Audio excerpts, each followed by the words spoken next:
Hey folks, as weird as it sounds, I've had a couple of issues after moving some files around, and this video that I just made malfunctioned and didn't have a couple of the videos interspersed where I wanted them. So what I'm going to do is, because I don't want to have to go through and re-edit this, I'm just kind of done with it, I'm just going to record it on the screen here and play it where you can all see, and I think it'll get my point across all the same.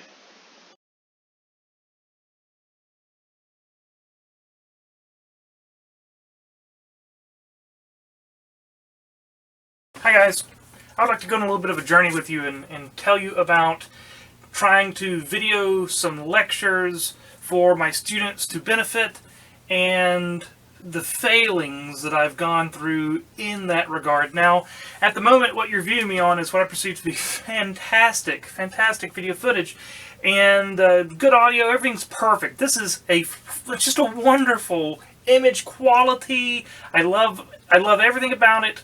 But what you're watching with right now, the camera that's recording is an old Nikon D3200 full-size camera, just with a record option, so it'll only record for 20 minutes at a time, and it gets very hot. After 45 or 50 minutes, the camera gets so hot it has to cut itself off. It's just not built to record video like this.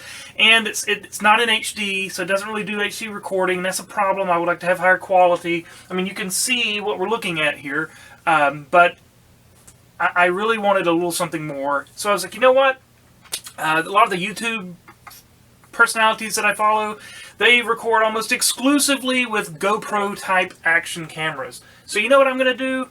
I'm going to buy a GoPro type action camera and see if I can make that work for my purposes. So that's what I did. And I go online, I start looking around, and Akaso comes up on Amazon when you type in anything regarding action cameras, and their best seller, from what I can tell, and Amazon's choice, was this little $50 camera. And they say it doesn't do anything fancy, but that it works extremely well, and that's what everybody says in the reviews. So I was like, man, you know what? I don't need anything terribly fancy. I just want to put it on a tripod and record some stuff on a screen and maybe carry it around a little bit. So that's what I did. I bought that camera. Now, these are pretty simple microscopes, as it were. What we have here is an ocular lens, and down this nose piece we have these objective lenses. Ocular lenses are always 10 times power. The objective lenses tend to be 4 power, 10 power, and 40 power. And I was pretty happy with it, man. I tell you, $50. I was pretty darn happy until I started noticing something, and that is that it would fail to store videos correctly sometimes. And I don't have any idea why that is, but it would. So for instance, here I went in, shot 2 hours of lab and lecture materials for one of my classes, and when I get back, several of the files are corrupted. Now, ask me how I feel about that. This is not the first time this happened.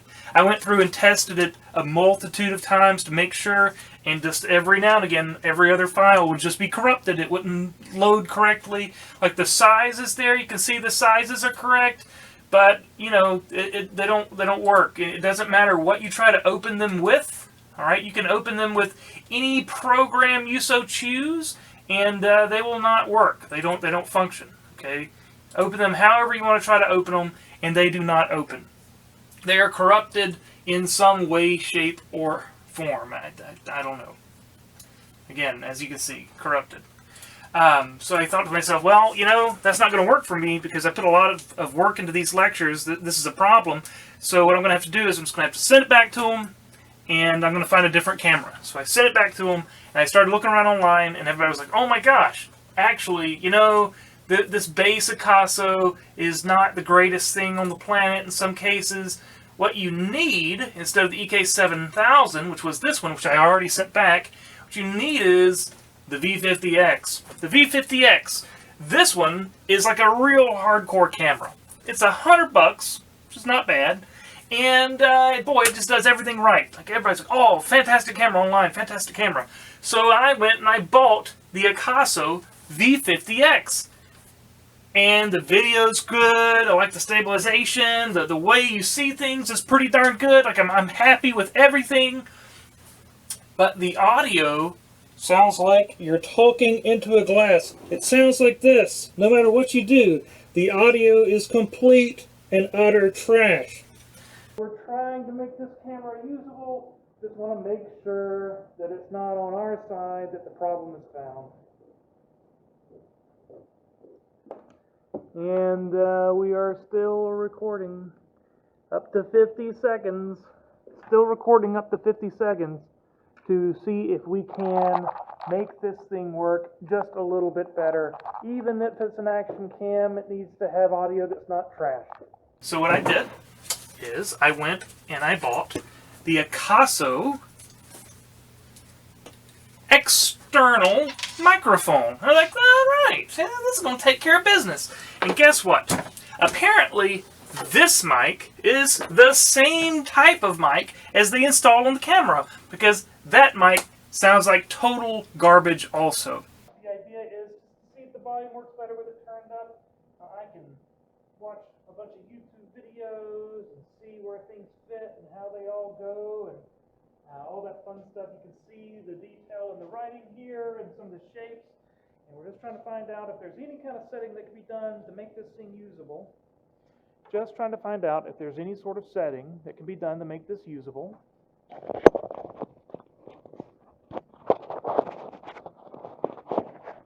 Just trying to find out if there's any sort of setting that can make this usable, because I would love for it to work.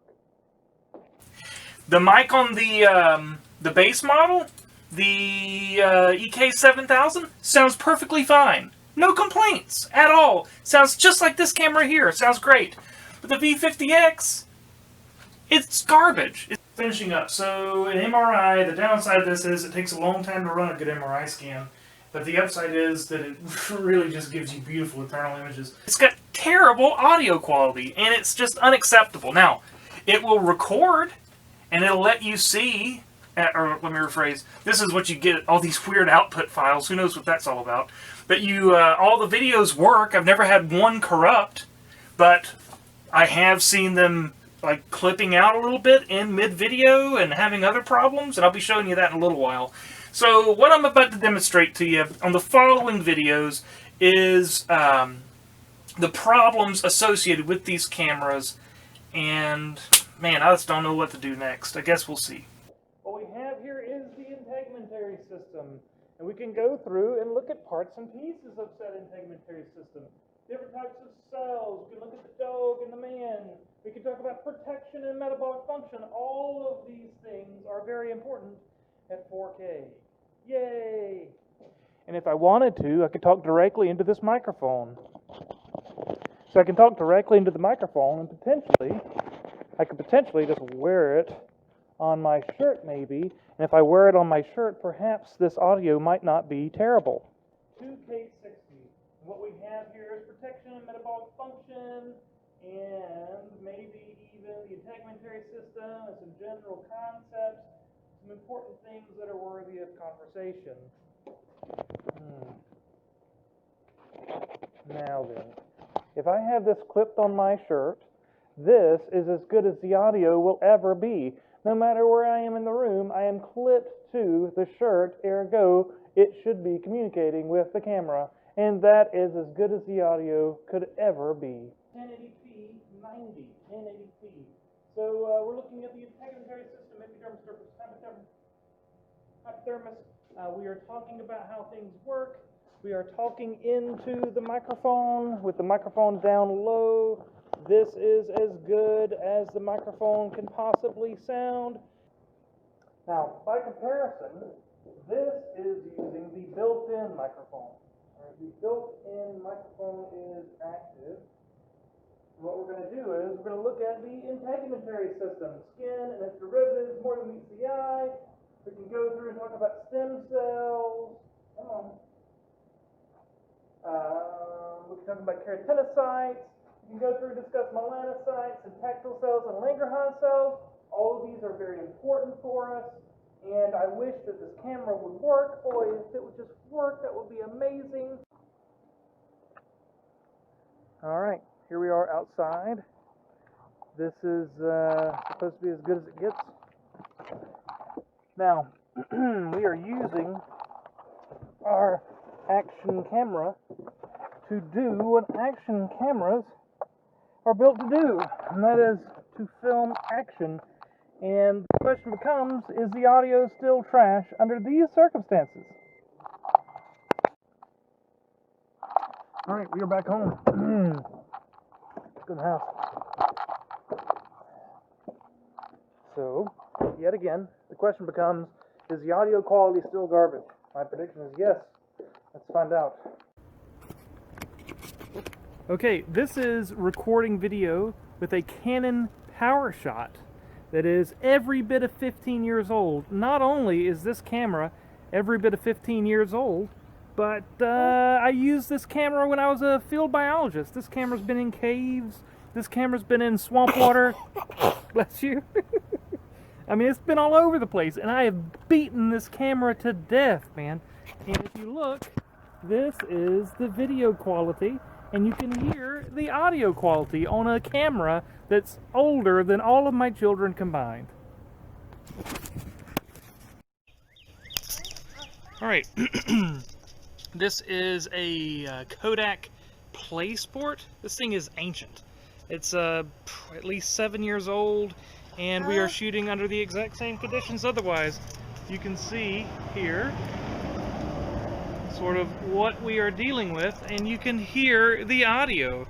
So the audio and the video, this is what we have, and I might add that this camera, its claim to fame is that you can just take it and throw it right in the pool, and it's completely waterproof. So not only are we recording right now with a real camera that's meant to record, but this is a camera that literally is waterproof. So the audio quality, you can keep that in mind. Alright, and here we are using the Akaso V50x. This is shooting 4K, 30 frames per second, 4K 30. Internal mic, no external mic, and we're shooting the exact same, the exact same stuff at the exact same time as with the other two cameras that are super old and supposedly not even remotely the quality. So yeah, that's what you've got here. This is just for comparison. Well, that is pretty much the extent of what I have to say about it. Man, it's just been a wild ride trying to get something that will work well for my situation and have it to where my students can benefit from the video I shoot. Like, I have to have at least good enough quality to be able to make out words and details, I have to have audio that is audible. You can hear it. And I know for a fact I've got students that don't have as good a hearing as others. Like, there are certainly folks out there that have hearing impairments and they can't tolerate the muffled sounds that this camera's making at the moment.